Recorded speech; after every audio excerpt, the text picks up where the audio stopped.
Hello everyone, this is Kamal Sharma. Welcome to Kanika's nursing academy. So students, आज हम यहाँ पर डिस्कस करेंगे most important current affair from 11th June to 20th June. Students, इन days की जो भी हम यहाँ पर इंपॉर्टेंट न्यूज़ है जिनसे रिलेटेड एग्जाम में क्वेश्चन पूछे जा सकते हैं, हम यहाँ पर वन बाय वन डिस्कस करेंगे। सो सबसे पहले स्टार्ट करते हैं। सो स्टूडेंट्स, सबसे पहले आपके पास यहाँ पर न्यूज़ रहेगी, द हिंग Patkai became 7th national park of Assam. Students, हमने लास्ट वीडियो में देखा था रेमोना नेशनल पार्क जो है उसको असम का 6th नेशनल पार्क डिक्लेयर किया गया है। सो रिसेंटली अभी एक और वाइल्ड लाइफ सेंचुरी को यहाँ पर नेशनल पार्क बना दिया गया है असम की। सो द हिंग Patkai became 7th national park of Assam. So students, इस पॉइंट को याद रखना है कि कौन सा नेशनल पार्क अभी रिसेंटली डिक्लेयर किया गया है 7th national park of Assam. साथ में स्टूडेंट्स, आप इन दो पॉइंट्स को याद रखेंगे। यूनेस्को के बारे में हम सभी जानते हैं, जिसके हेडक्वार्टर हमें पेरिस फ्रांस में मिलेंगे। सो यूनेस्को की टू यहाँ पर लोकेट करती है असम में, that is Kaziranga national park and Manas national park. So इन दोनों पॉइंट को ध्यान में रखेंगे कि कौन से दो नेशनल पार्क जो है वो ऐड किए गए हैं यूनेस्को वर्ल्ड हेरिटेज साइट में, एंड एक जो न्यू नेशनल पार्क बना है यहाँ पर, इसके बारे में भी ध्यान रखेंगे। नेक्स्ट आपके पास यहाँ पर एक पॉइंट रहेगा दीपर बील। स्टूडेंट्स, इसके बारे में याद रखना है क्योंकि ये है एक मीठे पानी की लेक है, ठीक है, फ्रेश वाटर लेक रहेगी। सो ये एक अकेली रामसर साइट रहेगी जो कि लोकेट करती है असम में। रामसर कन्वेंशन, जिसमें कि डिसाइड किया गया था कि जो भी वर्ल्ड में मेन वेटलैंड है उनको हम प्रोटेक्ट करेंगे। सो उनके अंडर एक ही साइट है जिसको ऐड किया गया है असम से। सो इस पॉइंट को ध्यान रखेंगे कि दीपर बील जो है वो यहाँ पर ओनली रामसर साइट इन असम।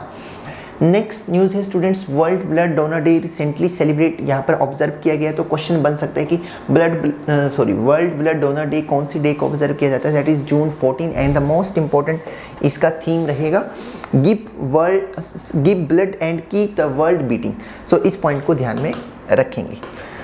इसके नेक्स्ट न्यूज़ पर चलते हैं। सो स्टूडेंट्स, नेक्स्ट न्यूज़ रहेगी winner of 2021 Pulitzer prize. Students, 2021 के पुलित्जर प्राइज जो है वो यहाँ पर अनाउंस हो चुके हैं। सो अभी यहाँ पर क्वेश्चंस आपको एग्जाम में पूछे जा सकते हैं कि पुलित्जर प्राइज किन किन पर्सन्स को मिले हैं। सो सबसे पहले तो देखो पुलित्जर प्राइज किस किस फील्ड में दिए जाते हैं। The Pulitzer prize recognize the achievement of newspaper, magazine and online journalism, literature, musical composition. इन सभी फील्ड में पुलित्जर प्राइज दिए जाते हैं और इन सभी फील्ड के अंदर 21 कैटेगरीज में जो है वो पुलित्जर प्राइज को दिया जाता है। ओके, इसको स्टार्ट किया गया था 1917 में और ये हर ईयर दिए जाते हैं लास्ट ईयर की जो भी अचीवमेंट रहेंगी, ठीक है, जो भी काम किया गया है लास्ट ईयर में। तो सबसे पहले 1917 में दिए गए थे for the work done in 1916। सो आपने स्टूडेंट्स यहाँ पर मेनली यहाँ पर कुछ एक पॉइंट्स ध्यान में रखने हैं कि किन किन पर्सन को किसके लिए मिला है। सो सबसे पहले वेरी इंपॉर्टेंट, इस पर क्वेश्चन आ सकता है, न्यूयॉर्क टाइम्स को मिला है पब्लिक सर्विस पुलित्जर प्राइज। ये क्वेश्चन आ सकता है कि सार्वजनिक सेवा के लिए किसको मिला है, दैट इज़ न्यूयॉर्क टाइम्स को, क्योंकि इन्होंने एक्सटेंसिवली यहाँ पर कवरेज की थी कोविड-19 से रिलेटेड और अदर चीज़ों की। तो आपने जस्ट याद रखना कि पब्लिक जो सर्विसेज में पुलित्जर प्राइज किसको मिला है, एंड लुइस एड्रिच को मिला है फिक्शन, यहाँ पर फिक्शन की फील्ड में मिला है, फिक्शन कैटेगरी में, एंड किस चीज़ के लिए, द नाइट वॉचमैन, ठीक है। तो इस पॉइंट को ध्यान रखेंगे, इनकी एक बुक थी उसके लिए यहाँ पर इनको अवार्ड दिया गया है। नेक्स्ट पॉइंट की बात करें तो next very important date and इस पर वेरी इंपॉर्टेंट न्यूज़ रहेगी और इस पर भी क्वेश्चन पूछा जा सकता है। रिसेंटली अनीमिया मुक्त भारत इंडेक्स यहाँ पर लॉन्च किया गया, यहाँ पर रिलीज़ किया गया, रिपोर्ट यहाँ पर रिलीज़ की गई, जिसमें मध्य प्रदेश जो है वो मध्य प्रदेश का जो रैंक है वो फर्स्ट रहा है जितने भी स्टेट रहेंगे यहाँ पर इंडिया में। ओके स्टूडेंट्स, सो यहाँ पर पहले देखते हैं अनीमिया मुक्त भारत इंडेक्स की बात करते हैं। द अनीमिया मुक्त Bharat strategy was launched in 2018। इसको 2018 में लॉन्च किया गया था by the health and family welfare ministry with the यहाँ पर इस United Nation children fund UNICEF के साथ मिलकर, ठीक है, ताकि अनीमिया को कम किया जा सके। तो अभी इस ईयर का जो इंडेक्स है इसमें मध्य प्रदेश नंबर 1 पर है। तो इस पॉइंट को ध्यान में रखेंगे। एंड कब इसको लॉन्च किया गया था, that is 2018। This is important one, तो इनको ध्यान में रखेंगे। एक स्टूडेंट्स, आपको यहाँ पर क्वेश्चन पूछा जा सकता है कि यूनिसेफ की फुल फॉर्म क्या है। So United Nation children fund, and इसके जो हेडक्वार्टर आपको मिलेंगे वो मिलेंगे न्यूयॉर्क में। सो इस पॉइंट को भी ध्यान में रखेंगे, New York USA. Next news students, just name याद रखेंगे, नफ्ताली बेनेट। ये रिसेंटली यहाँ पर बने हैं 13th prime minister of Israel. So students ध्यान में रखेंगे क्योंकि इजराइल काफ़ी ज़्यादा रिसेंटली न्यूज़ में था हमास को लेकर, गाजा पट्टी में जो अटैक हुए, पैलेस्टाइन में अटैक किए गए। तो जस्ट याद रखना है कि इजराइल के नए प्राइम मिनिस्टर कौन बने हैं, दैट इज़ नफ्ताली बेनेट, और बेंजामिन नेतन्याहू जो है वो एक वोट से यहाँ पर हार गए थे। नेक्स्ट यहाँ पर बात करेंगे, सो नेक्स्ट न्यूज़ है 47th G7 leader summit 2021। Students काफ़ी इंपॉर्टेंट न्यूज़ है, एग्जाम के पॉइंट ऑफ व्यू से क्वेश्चंस पूछे जा सकते हैं। G7 group of 7 countries, so students इनके लीडर्स अभी मिले, यहाँ पर इनकी मीटिंग हुई है। सो क्वेश्चन आपको पूछा जा सकता है कि मीटिंग कहाँ पर हुई, किस कंट्री ने इसको होस्ट किया, इंडिया इसका पार्ट था या नहीं था। सो सबसे पहले बात करते हैं G7 group of 7 countries. So students सबसे पहले यहाँ पर देखिए US, UK, France, Germany, Italy, Canada and Japan, these countries are the member of G7 group.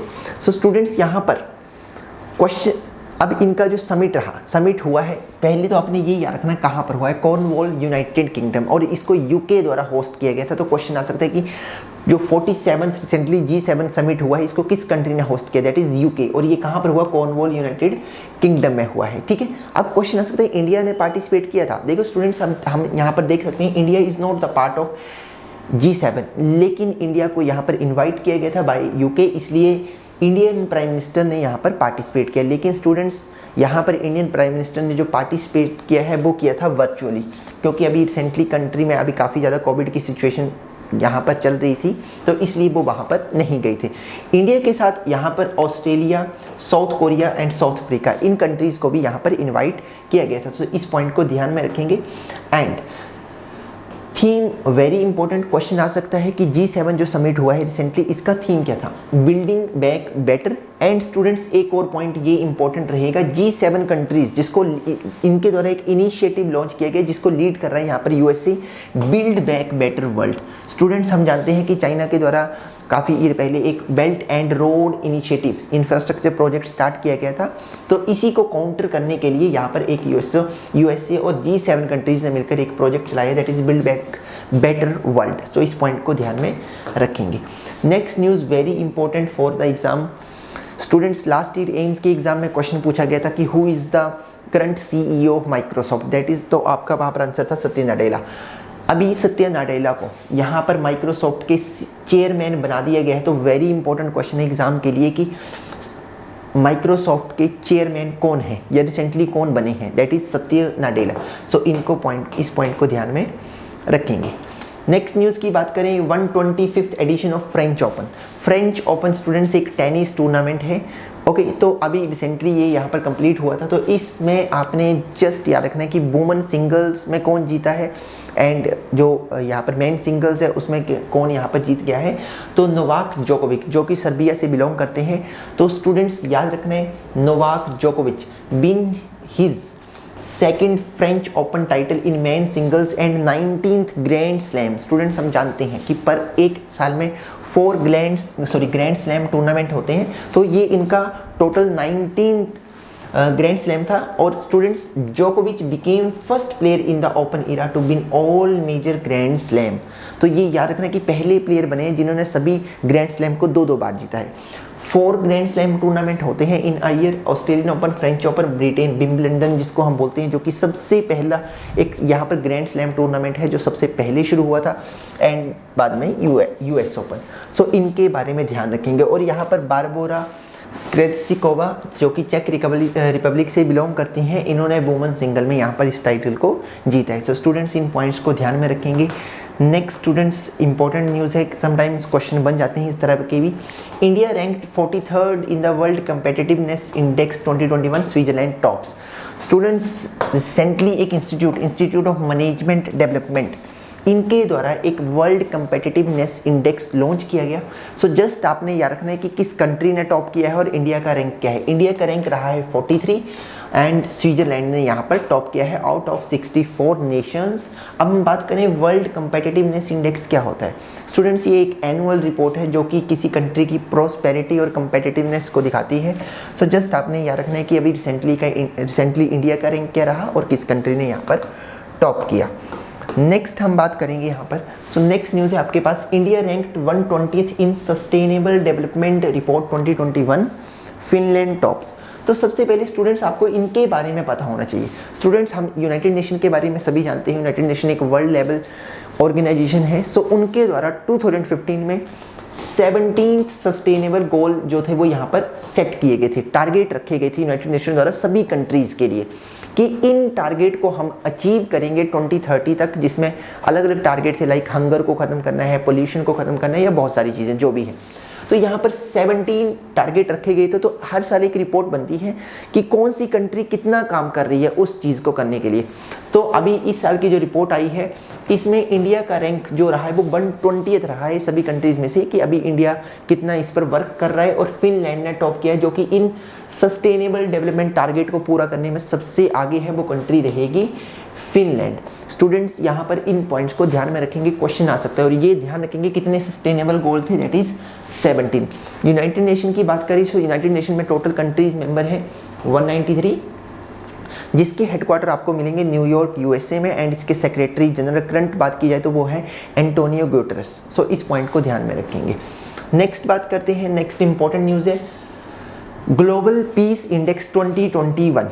Students global यहाँ पर पीस रहेगा, ग्लोबल पीस इंडेक्स जो कि institute of economic and peace इनके द्वारा रिलीज़ किया गया है। तो इसमें से 163 कंट्रीज़ को काउंट किया गया, जिसमें से इंडिया की रैंक जो है वो 135 है, जो कि काफ़ी सही नहीं है, जिसके यहाँ पर इसमें स्पेसिफाई भी किया गया है low state of peace. So students ये काफ़ी ख़राब रैंक है इंडिया के लिए, लेकिन आपने जस्ट याद रखना है कि इंडिया का रैंक ग्लोबल पीस इंडेक्स में रिसेंटली कितना रहा है, that is 135 out of 163 countries. Peace index दिखाता है कि कंट्री में कितनी तरह की पीस है अलग अलग मैटर्स को लेकर।